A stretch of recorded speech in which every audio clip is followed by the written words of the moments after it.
All right, welcome everyone. We're going to get started as people, I'm sure, still will filter in. Just a couple things before we start. Just if everybody could remain, muted outside of course, Dr. McLeod, and when she says that it's okay for me to speak, she's running the show tonight. The A couple other things. This will be we videotaped. So of course, if you'd like to keep your camera on, that's fine. If you don't want to, totally fine as well. So I'm going to introduce Dr. Alyssa McLeod. A couple things. She is the Senior Vice President of Enrollment Management at Seton Hall University. I'm not going to try to go through all of the different media spots that she's had. I know they're out there, but she has a wealth of knowledge. She's been in some pretty big media spots talking about financial aid, and to give her credit too, for a topic that can be at times a little, dry. She does a great job going through it, helping our families. She has done this presentation for, quite a while, and is always great to work with our families and, kind of evolve too, as this process has certainly evolved over the past 5 years and 10 years. So she's going to, start the presentation. And then once she's finished, we'll get into a Q&A. So at any point, if you want to drop any questions into the chat, what we'll do is we'll kind of scroll at the end and we'll go from there. But I'm really excited to welcome Dr. McLeod. Thanks so much. All right. Thanks so much. Nice to be with you all this evening. Again, my name is Alyssa, and I have been working in the field of admissions and financial aid, what we call enrollment management, for over 25 years. And I've worked at 4 different institutions, 3 of which are in New Jersey. And I've been in my role as Senior Vice President at Seton Hall University for 10 years. So I am going to try to make financial aid as clear cut as possible, which is sometimes difficult for a subject that is somewhat confusing. So let me start with a very, very basic question, which is, what is financial aid? It's actually a very simple answer. And the answer is any form of monetary assistance that helps you pay for college. So this includes all the things we love, what we call gift aid, which are scholarships and grants.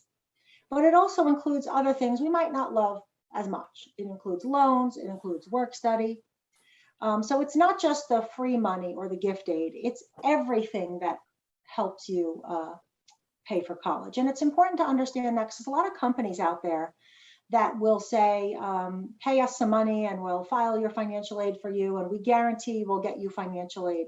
And they can actually guarantee that because the federal government already guarantees everybody low interest student loans, or 99.9% of the people low interest student loans.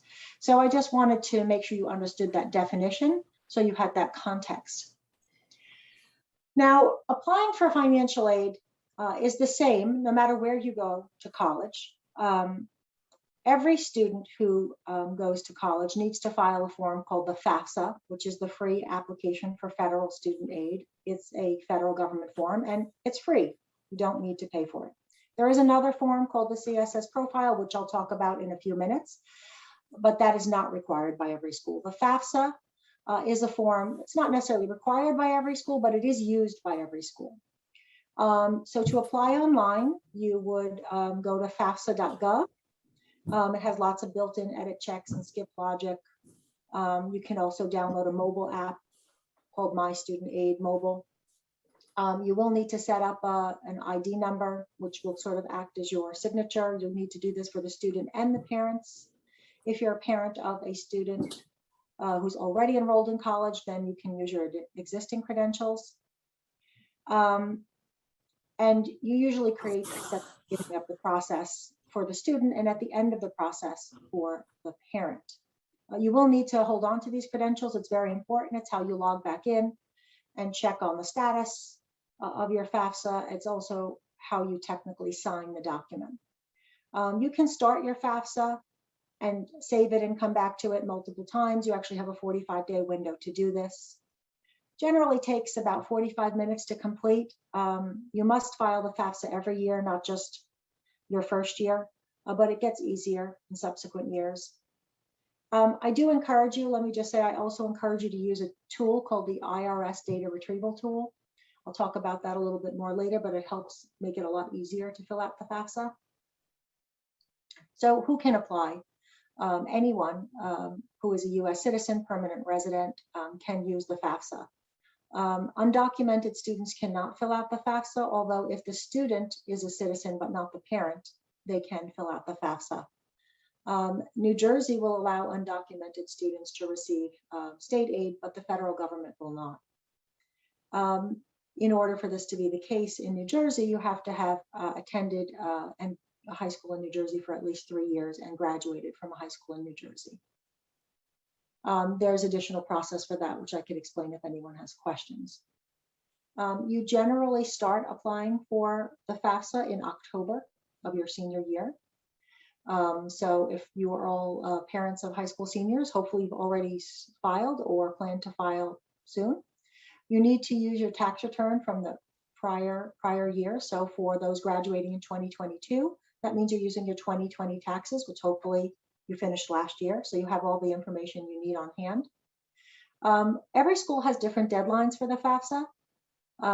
So I recommend that you check with the individual schools that you're most interested in applying to and see what their deadlines are. And at Seton Hall, that deadline is November 1st. You'll need to have your Social Security card, your tax returns for the student and the parents, and know the code for the school, or be able to look up the schools that you want to send the information to. The FAFSA asks for a lot of different information: biographical information, citizenship, marital status, information from your tax return, number and households. We'll ask if the male students are registered for selective service. One of the questions I get most commonly is if the parents are divorced, whose information do you put on the FAFSA? You would put the parent the student lives with 50% or more of the time. So whoever they live with the most, regardless of who claims them on their taxes, if they actually live equally 50-50 with each parent, then I recommend you put the parent that has the lower income.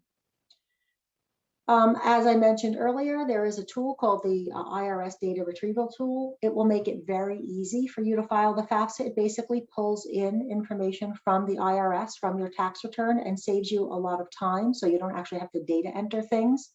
And there's a lot of errors when people data enter. Sometimes they're supposed to put information from a certain line of their tax return in a certain spot on the FAFSA, and they don't do it correctly. So this ensures that it loads appropriately, but you do have to agree to allow the FAFSA to talk to the IRS and retrieve your data.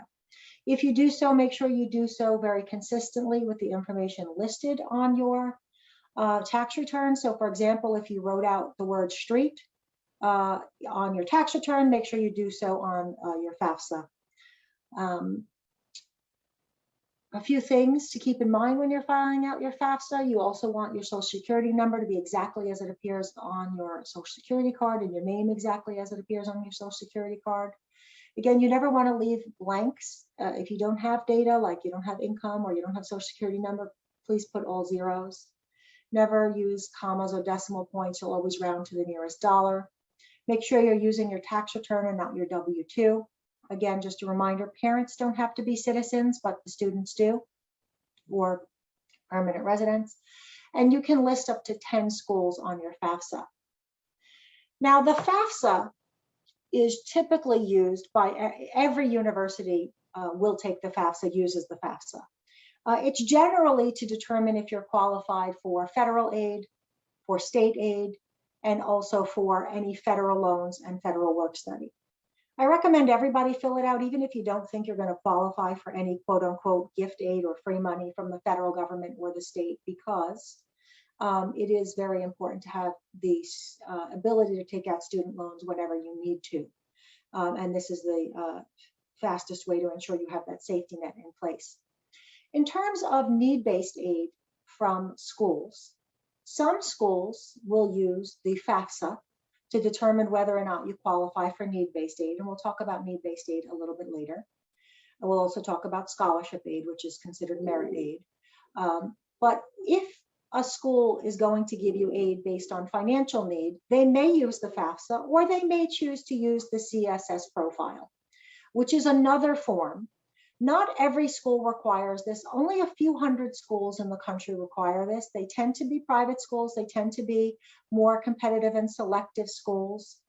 They also tend to be schools that are usually considered more need aware. Need aware basically means in the admissions process, as part of one of their determining factors as to whether or not they might admit you, they want to look at your ability to pay, or they want to understand the financial support they may have to give you. This tends to be the case for schools that meet full need, which I'll talk about a little later as well. So not all schools require the CSS profile, some do. Again, it tends to be schools that are need aware, which is very different than schools that are need blind. Schools that are need blind means that they're going to look at your admissions application without any knowledge or consideration for your financial ability to pay. So schools will be very upfront about whether or not they require the profile. So please make sure you know the schools that the student intends to apply to and know whether or not they accept or request the CSS profile. There's no reason to fill it out if the school doesn't say they require it, but if they do, you fill this out on the College Board website. It's one of their products. The website is listed here. It generally requires more information than the FAFSA. It's looking for more information about debt, about home equity. They may or may not want several years of tax information. The form is not uniform like the FAFSA. Schools have the ability to tailor their questions to ensure that they collect whatever data they feel is important. And as I said, it's usually only used for the school's purposes to determine their own institutional aid, but it's not used by federal agencies or state agencies or for work studies or loans. You do have to pay for this. It's a nominal fee, usually $25 flat fee, and then $16 per school. It can take longer than the FAFSA depending on how many questions the school has asked for. I recommend that you really find out from the school what their deadline is and then make sure you have this completed at least 2 weeks before their deadline. It does also open as early as October 1. And sometimes they require this form specifically for people who are early decision or early action. It's okay on this form to estimate if you have no information available. And just so you know, information for the parent is typically in green and white, and for the student, it's in blue and white. When you use this tool, don't use the back button, and also don't leave any fields blank. Again, put zeros. If you want to be considered for federal or state aid or loans or work study, again, you must also file the FAFSA, and I do want to encourage you all to do that, even if you don't think you're going to qualify for anything. It is helpful to have it on file no matter what.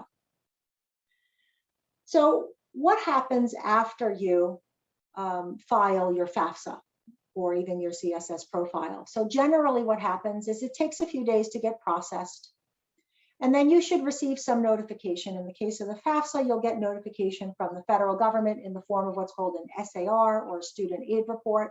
Usually will be emailed to you at the email address you'll put on your FAFSA, and you'll also be able to log in with your credentials. I want to ask you to review that very carefully. It might tell you we were not able to process your form, you're missing information. It might tell you there's a problem, that you need to correct errors. But the most important thing is that the information, once it's complete and accurate, will also be sent to your state agency. So if you're from New Jersey, it will be sent to an organization called HESA, which is the Higher Educational Student Assistance Authority. But it will also be sent to the schools that you listed. And again, you can list up to 10 schools. So they'll send the results of this to all 10 schools. If you have more than 10 schools, well, good luck, that's a lot. But I encourage you to wait and make sure that the schools received the information. You can call their financial aid office and ask. You would certainly know if they already send you a financial aid follow-up. But if you want to add more schools, wait until you've identified that the schools you listed initially received it, and then you can remove those schools and add the new ones. For New Jersey residents, I do want to let you know when you finish the FAFSA, there is a redirect at the end. asking you to complete some additional questions for the state of New Jersey from HESA. It is very important that you follow that link and complete those additional questions. Otherwise, you won't be considered for state aid. So the most important, I apologize. The most important piece of information that your FAFSA is going to provide for you when you get those results is something called your EFC, your expected or family estimated family contribution. You might hear referred to as either one of those. This is basically the dollar amount that the government, quote unquote, thinks you can contribute to your child's education. It's not a number that the school has any influence over. Often families, such as my mother many years ago, would say, what are they thinking? There's no way we can contribute that much. But it is basically used by the federal government and by many schools as an index of sorts to determine what you qualify for and what you don't qualify for. It is important that you understand that. It is also important that, for example, if the government says you can pay only $3,000, it doesn't mean that they or a school is going to give you the rest. That's sort of something people get confused about, but it doesn't mean that you'll necessarily get funding to fill that gap. It is just used by the government and the schools for an index to provide you with certain aid. If you want an early estimate of your EFC, I highly recommend you go to the website I have here, studentaid.gov/aid estimator.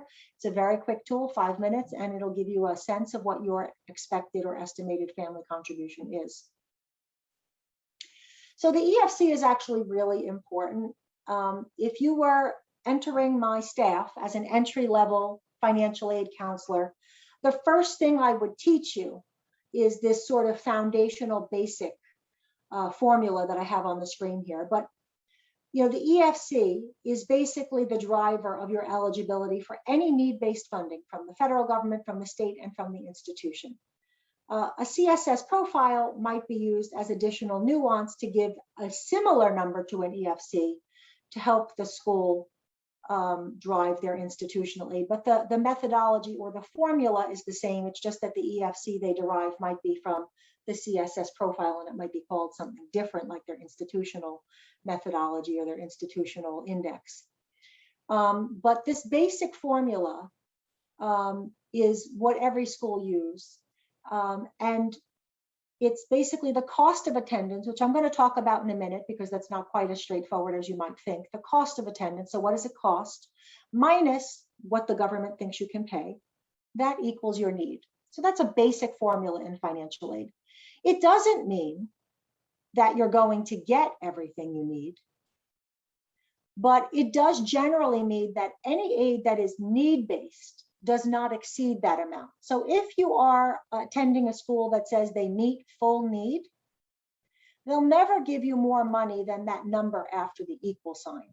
Again, keeping in mind that the EFC or their version of that might be coming from the profile, the CSS profile, so it might be a slightly different number. But this basic formula or logic is used by every financial aid office in the country. It's sort of financial aid 101. Your EFC from the federal government, if you use the FAFSA, is going to be the same no matter where you go to college. However, the cost of attendance is different everywhere. So the amount you need also varies. So I have some examples here in this little grid for you. So in school A, B, and C, you can see that the cost of attendance at one school is 30,000, at one school is 40, at another school is 50. And you see the EFC is the same across the board, because for the federal government results of the FAFSA, it's always the same. But the need is different because it's the cost minus the EFC equals the need. So the amount that you quote unquote need varies by school. Again, you can't get more than you need in need-based aid. You might in scholarship, depending on the school. But just because you need it doesn't mean the school is going to necessarily give it to you, or the federal government or state is necessarily going to give it to you. A few things I want you to be aware of. So I just went through this lengthy process of explaining how everything works to you. And hopefully you're all seniors, and this is exactly how it will work for you. But on the odd chance that some of you are starting this process very early, there are some significant changes planned for 2023. And that will also be important for you because it will happen while the student is in the middle of college, and it will affect them.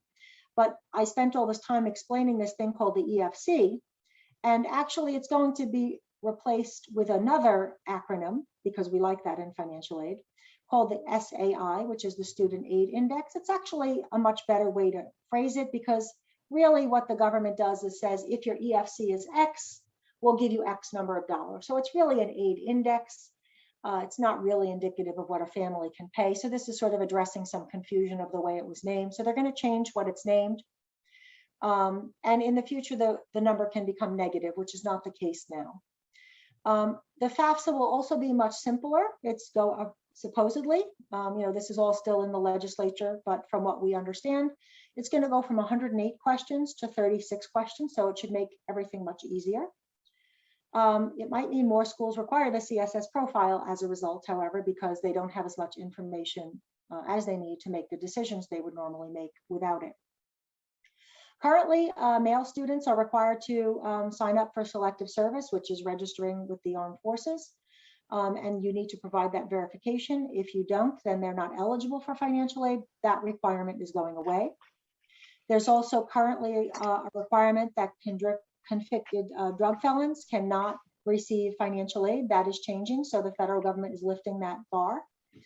So that will change. And the federal government also intends to change a few criteria that will hopefully make more students eligible for certain grants, those called Pell Grants, which I'll explain in a few minutes.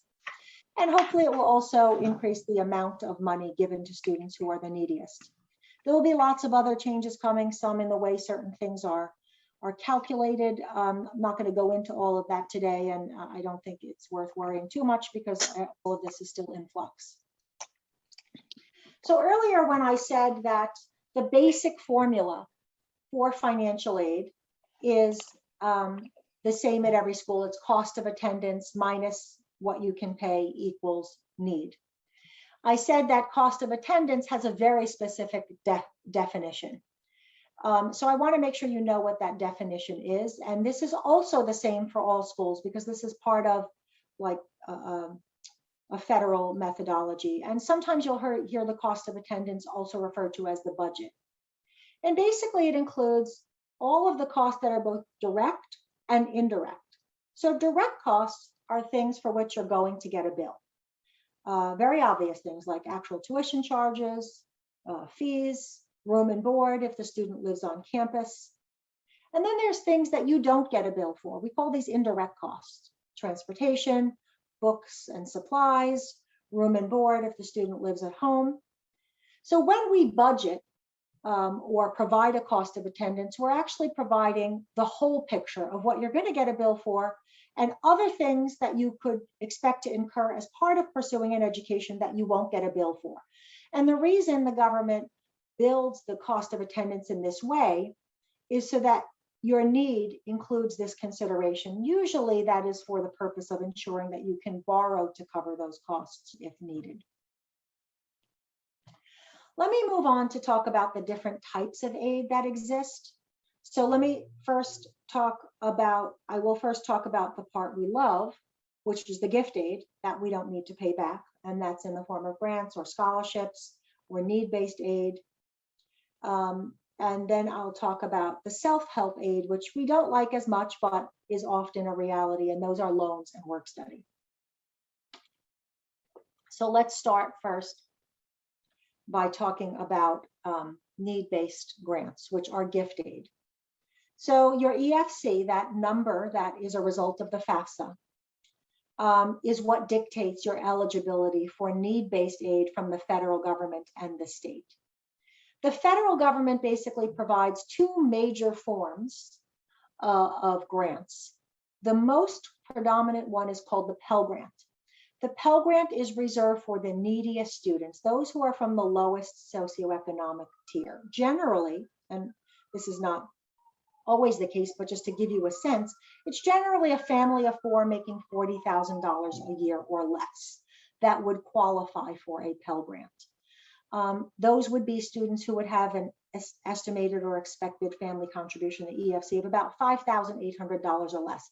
So if you go do that EFC calculator that I share, the website I shared earlier, and you see that your EFC is less than $58,000, then you have a good chance of getting a Pell Grant. If your EFC is more, especially significantly more, then you should not expect to get one from the federal government.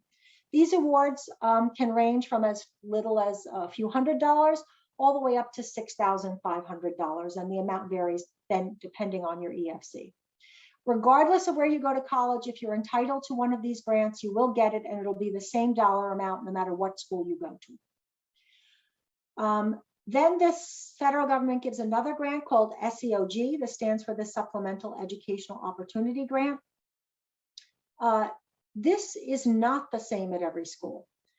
Generally, the way this works, unlike Pell, which is an entitlement, if you're qualified, you get it no matter where you go, and it's the same dollar amount no matter where you go. That's not the way it works with SEOG. With SEOG, every school is actually given a dollar allotment of money.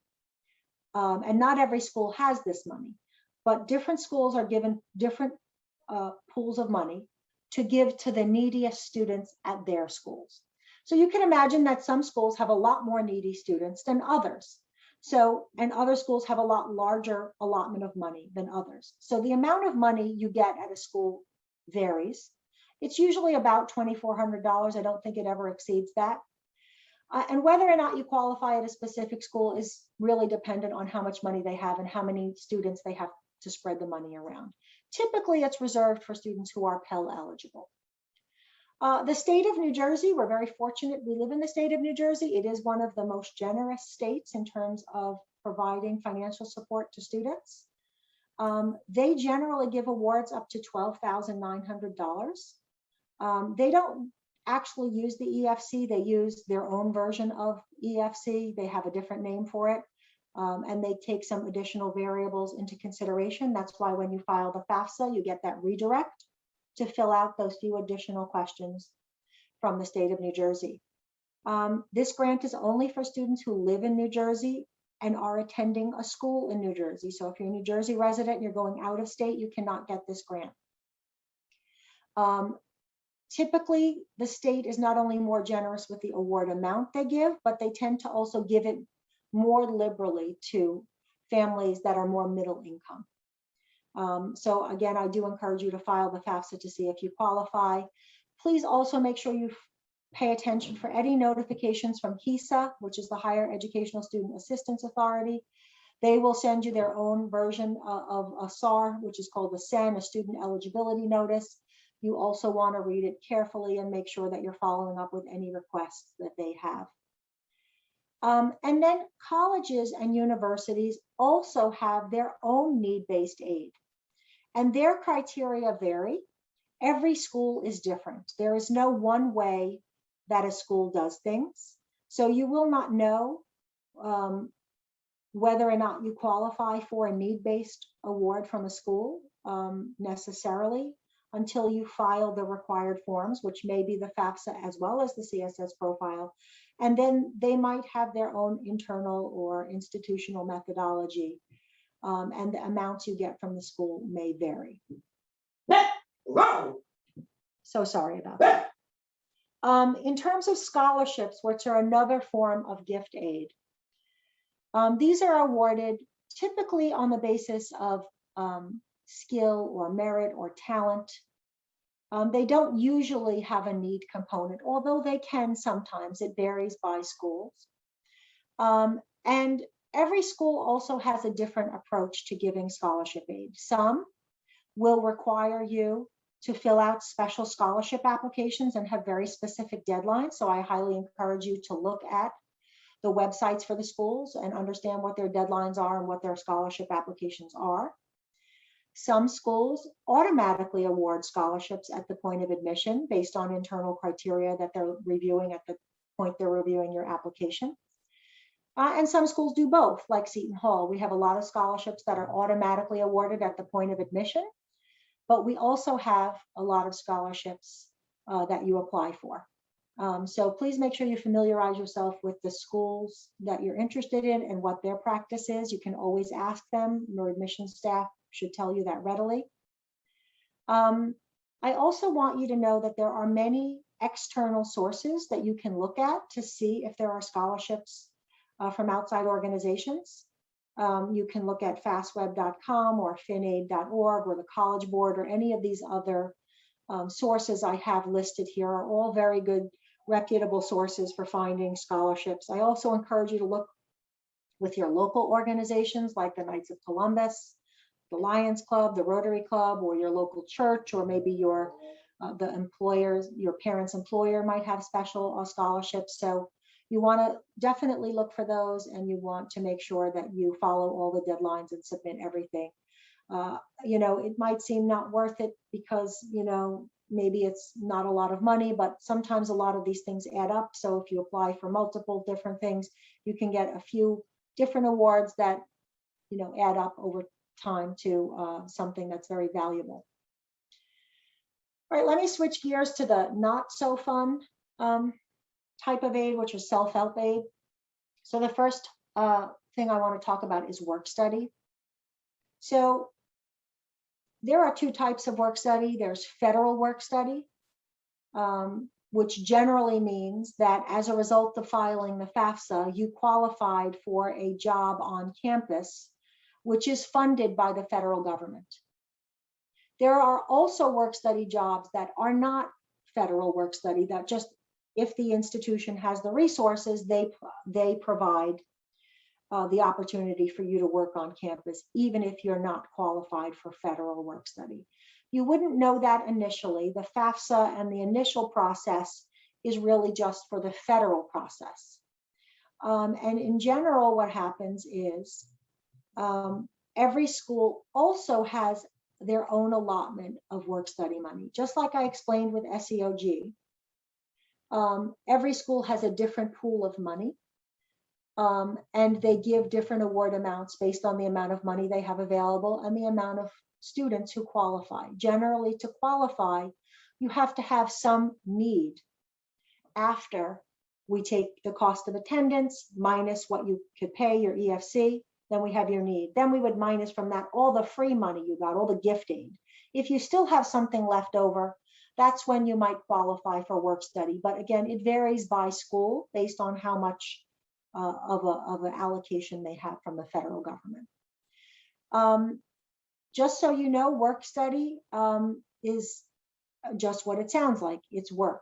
So if a school tells you you're qualified for it, it doesn't mean you're automatically getting the dollar amount. It means the student is entitled to get a job on campus and earn money up to that amount. This amount is not deducted from the bill like other forms of financial aid. You should think of it more as pocket money. And again, they don't get the money if they don't work the hours, and it's generally paid to the student directly in a paycheck. One of the benefits of work study is sometimes families will say, well, why should my child work on campus when they can work at the mall or at Carvel or somewhere and make more money? And one of the reasons is that when a student works in a non-federal work study job, it actually counts as income for the student. And that income will be factored into the FAFSA next year and may change their eligibility for federal or state aid. But work study, federal work study, is not considered income. It's considered financial aid. So that's something to be mindful of. Again, there are other jobs that schools may offer that are not funded by the federal government and are not part of the financial need equation, but you would have to know that independently from each school that you're interested in. Okay, least favorite form of aid are loans. Every single student who files the FAFSA at a minimum is entitled to a direct student loan. When I went to college, and probably when many of you went to college, we heard of something called a Stafford loan. This is a Stafford loan. It's been renamed the direct student loan. So everyone who files the FAFSA automatically qualifies. There's no credit check. The federal government is your lender. The loan is in the student's name. They don't have to pay it back until 6 months after they stop going to school. Hopefully that means graduation, but it could also mean any point at which they drop below half time. The repayment is over 10 years. The principal is always deferred until graduation. This loan can be given as either subsidized or unsubsidized. If it's subsidized, it means both the interest and the principal are deferred until the student completes school or stops attending. And if it's unsubsidized, it means the interest is actually accruing while the student is in school, in which case starting repayment on the interest immediately is in your best interest. Now, you don't get to decide if the loan is subsidized or unsubsidized. That is actually determined by whether or not you have remaining need at the end of all of the other aid being applied to your account. In addition, there are origination fees you have to be aware of. These loans generally have a 1% origination fee. That means just for giving you the loan, the government's going to take back 1% in a fee. And the interest rates change every year. Currently, they're 3.7%. Students cannot take out an undisclosed amount of money. It's not like they can borrow $30,000 a year in student loans. Freshmen can only borrow $5,500. Sophomores $6,500, juniors and seniors $7,500, and $2,000 of that is always unsubsidized, even if you're qualified for the subsidy in the rest. The Parent Plus loan. This is a loan in the parent's name. You don't have to take it out. You don't have to take out the student loans either, but this will involve a credit check. Again, the federal government is your lender. You do have to have a FAFSA on file to take out a parent loan. The maximum you can borrow is your cost of attendance minus all your gift aid and the student loan if you've taken it. Repayment on this loan begins while the student is actually in school, usually in March of their first year. And you can request a postponement, but interest will accrue. It has a much higher origination fee. Not every parent is approved for this loan. If they are denied for this loan, the student will get an additional $4,000 in student loan, or they can request an additional $4,000 in student loans that are unsubsidized. Parent loans are not the only option. Parents can, of course, think about their savings, their home equity, loans from their banks, or other alternative sources. ElmSelect.com is a good resource that has general loan information available. Okay, so what happens? I just explained you have to file these financial aid forms. I explained all the different forms of aid that happen, some basic formulas. So what happens now? So the school will get the information from the FAFSA or from the CSS profile. And we're going to take all of this information and we're going to put it together in what's called a financial aid package. Sometimes you'll hear this referred to as an award letter or a shopping sheet. And basically what it's going to do is indicate your cost of attendance. It's going to indicate all of the financial aid that you can expect to receive, as well as any loans or work study. And the goal is to get you to what this net cost is, which I'm going to go over this formula in a second. Prior to receiving your financial aid package or a shopping sheet or award letter, you might get notification from the school that you qualified for a scholarship. You might get notification from the federal government or the state that you qualified for some type of grant. But the financial aid package or shopping sheet is the place where everything comes together in one picture. Generally, schools send this information out maybe as early as December, but that's a little difficult. Usually starting in January or February, usually not later than March, but obviously it's also dependent on when we get your information from your FAFSA or CSS profile. So this is when you can actually see the bottom line, or what we call the net cost. So the net cost is the cost of attendance, again, which is the things you're going to get a bill for, as well as the things that are unbilled, but are typical expenses you incur while the student goes to college. So those two things, the cost of attendance minus all the gift aid. And what you're left with is called your net cost. And that's what your financial aid package or your shopping sheet is very helpful at showing you. It's helpful at showing you what is your net cost. What is the bottom line to you?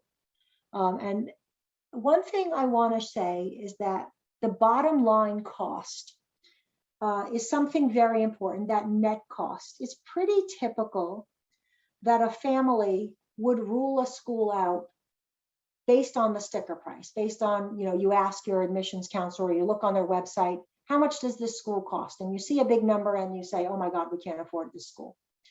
That's actually not what should be the decision maker. The decision maker should be the net cost or the bottom line cost. And unfortunately, you don't know the bottom line cost or the net cost until the financial aid package or the shopping sheet is received much later in the process, anytime in the spring.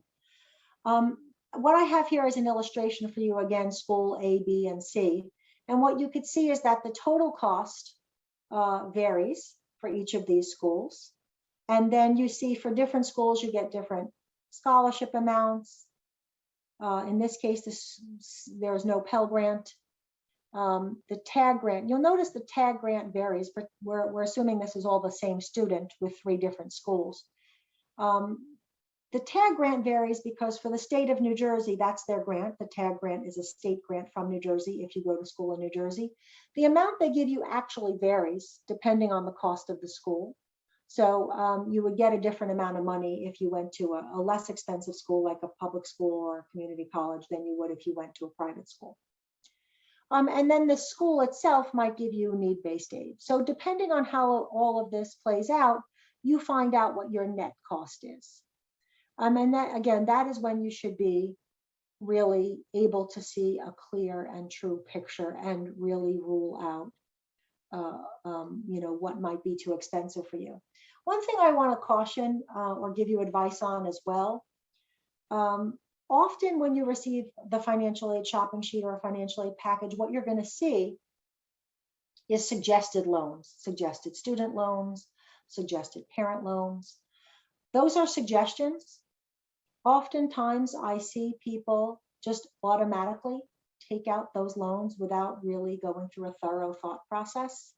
And it's really important that you think about what resources you have available first. What savings do you have? What amount could you perhaps pay in a payment plan, which many schools offer?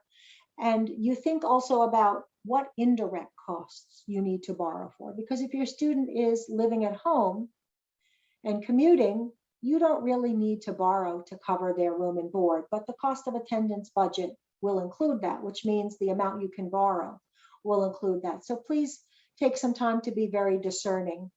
On the Seton Hall website, we have a helpful video that walks you through our financial aid package step by step. And with that, we have a worksheet that helps you think through that process. You're welcome to use that logic, whether or not you go to Seton Hall. It's still a very helpful exercise.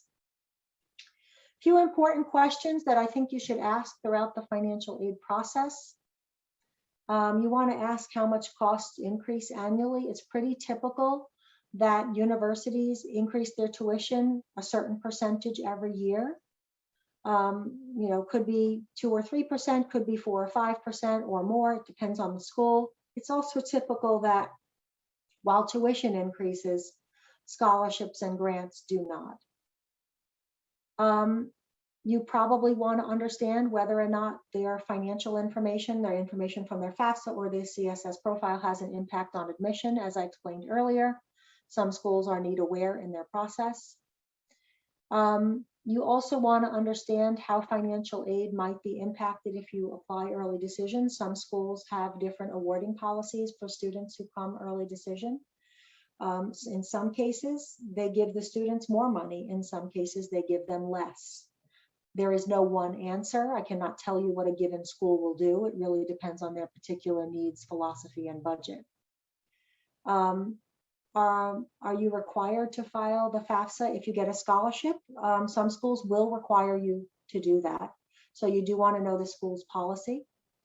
Are scholarships or grants renewable? It is important for you to understand whether or not your scholarships are renewable. Most are, but there are times schools give scholarships that are one-time awards, and sometimes outside agencies do that as well. Whether or not grants are renewable is also important to know. It's pretty typical with federal and state grants that they don't automatically renew. You do have to file your FAFSA every year, and every year you're reassessed. So one year you might have gotten $4,000 from the federal government or the state, and the next year that amount might change. either based on your eligibility because of your financial circumstance or because the federal government or the state changed their budget and their methodology. So grants will not be the same all the time, especially need-based grants. And then again, you want to ask if there are any special scholarships that you could apply for, what the deadlines are. And as I said, you do need to file your FAFSA every year. So I think I've covered a lot of ground, and I'm sure there are many questions. So I'm going to turn it over to you guys to ask questions. You're certainly welcome to turn off your mute button and ask or raise your hand and I'll call on you, or then if you want to read anything from the chat. Yeah, I think if it's okay, I think we'll just do through the chat. It becomes a little tricky just with muting and stuff like that. So we'll start with the first one, and then what I'll do is we'll kind of stop around 7:30. So the first one was, after your FAFSA and CSS has been processed successfully, how long until you hear anything back? So from the federal government, you should hear something pretty quickly.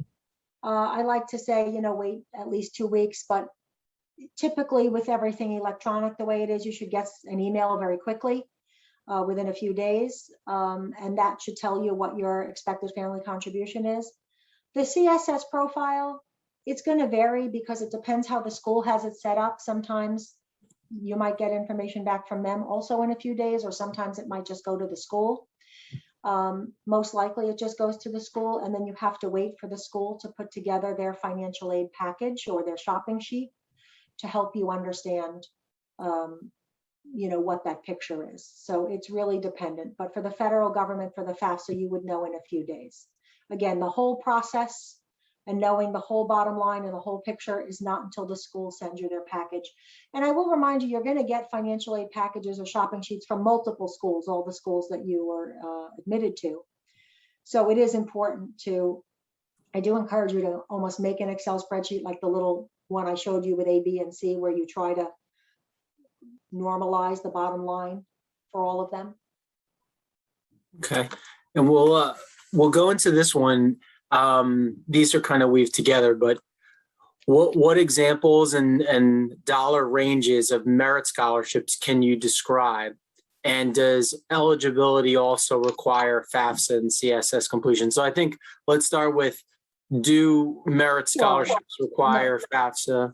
Mm-hmm. Yeah, so every school is different. There are some universities that will require that you file a FAFSA to receive merit aid.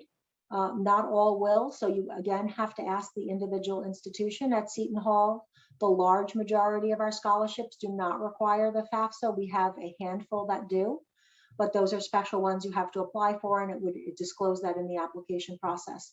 But we do award a number of scholarships automatically at Seton Hall, and those do not require the FAFSA. The dollar amounts can range very drastically. So for example, at Seton Hall, our scholarships that we award automatically could be as low as $4,000 and could be as much as $20,000 or $21,000.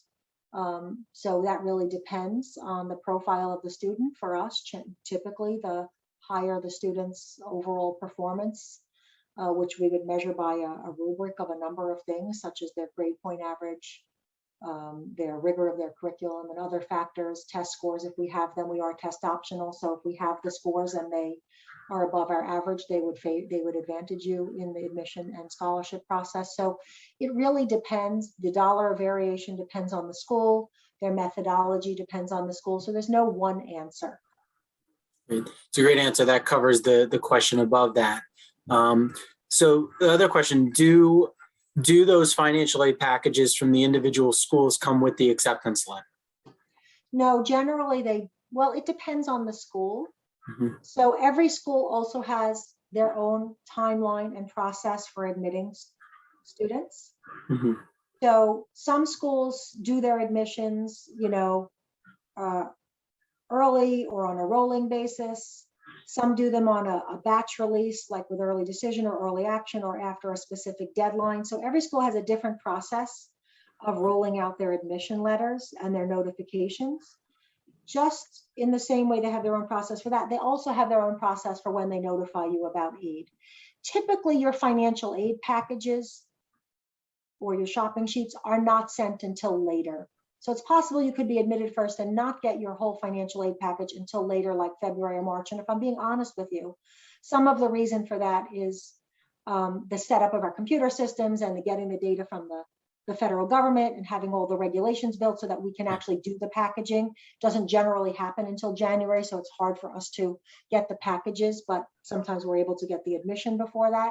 It's also typical that some schools might let you know about qualifications for scholarships at the same point of admission. At Seton Hall, we do that. I said we have some scholarships that are automatically awarded. Those scholarships we typically let you know about immediately upon admission. They go with the admission letter. But that doesn't mean all schools do that. Some do and some don't.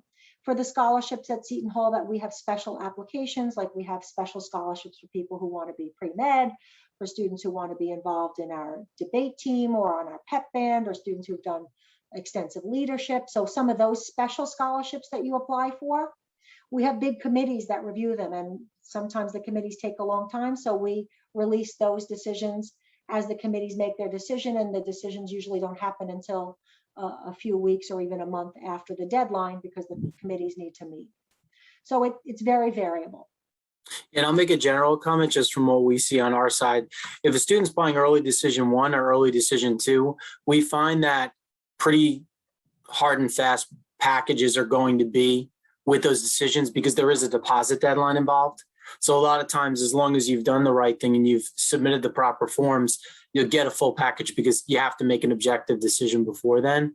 And just banking on that, I think Dr. McLeod went through it. Are there extra steps for student scholarships?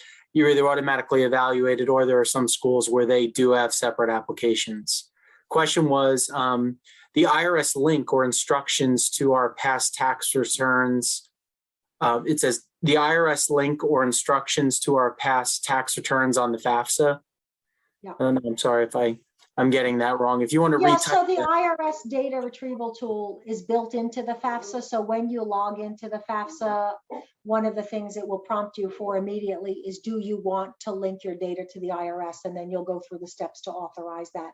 And then it will automatically connect the data and fill in the relevant fields for you. Okay. Any other questions for Dr. McLeod? You feel free to add them to the chat. We'll certainly read off, any. Okay, can FAFSA info be copied if you have more, I guess, if you have 2 students? I think, yeah, I know who the question's coming from. So if you have twins. Yeah, so yes, the parent can have the same, you need 2 different FAFSAs. Each student needs their own FAFSA. The parents can use the same PIN, and if you use the IRS data retrieval tool, it'll populate both. But you do need to put the student information separately. Okay. And does Seton Hall require the CSS? No, we do not. We only require the FAFSA. We think you have enough stress. We don't want to make you have to fill out more paperwork. Yeah. Okay. Other questions? Okay. What would happen if 2 divorced parents with 50% custody completed the FAFSA? So only one of the parents should complete the FAFSA. Yeah. And in that case, if it's legitimately 50-50, I would recommend you choose the parent who has the lower financial profile, and that would really be a combination of income and assets. I recommend you use the EFC estimator, that the link I provided earlier, and test with both parent to see which one gives you the better EFC, the lower EFC. And it doesn't matter who claims them on their taxes. That's irrelevant. Okay. And question was, what about the CSS for separated parents not legally divorced? How many do they need to file? 1, 2? Honestly, that's not something I'm 100% sure of. Because we're not a CSS profile school, I don't know as much detail. I would just call the school in particular and ask. That might vary by school. That's all. Yeah, and that's also something where you might get, if you speak to any one school, they might be able to give you a generic answer, or at least tell you that it's going to vary by school too, if you want to make a call for that. For the FAFSA, what do you do if you have more than 10 schools? It's a good question. So if you have more than 10 schools, you should list the 10 that you're most interested in first. Then you have to wait for those schools to give you a financial aid package. So whether that's February or March, after they give you a financial aid package, you can remove those schools from the FAFSA and add the new ones. But you do want to make sure that the schools got the information, and you really don't know that until you get your financial aid package. Okay, any other questions? Okay. Okay, I think we will cap it there. I just want to say my thank you, and I think I say this every single year, but to Dr. McLeod, she certainly does not have to do this. She does this just on personal time, just to help our community. I hope that we send great guys there too, and it works out. You know what I mean? I think it does, but I really want to just thank her for her expertise and coming just to help out our community. And Alyssa, if you want to say anything else, if not, we will say to everyone, have a good night. Yeah, well, just thank you for your attention. Of course, we love the prep, so I'm happy to do this. Have a great night. Have a great night, everybody. And what I'll do is this is being taped. I will edit it. I will send it out to the community.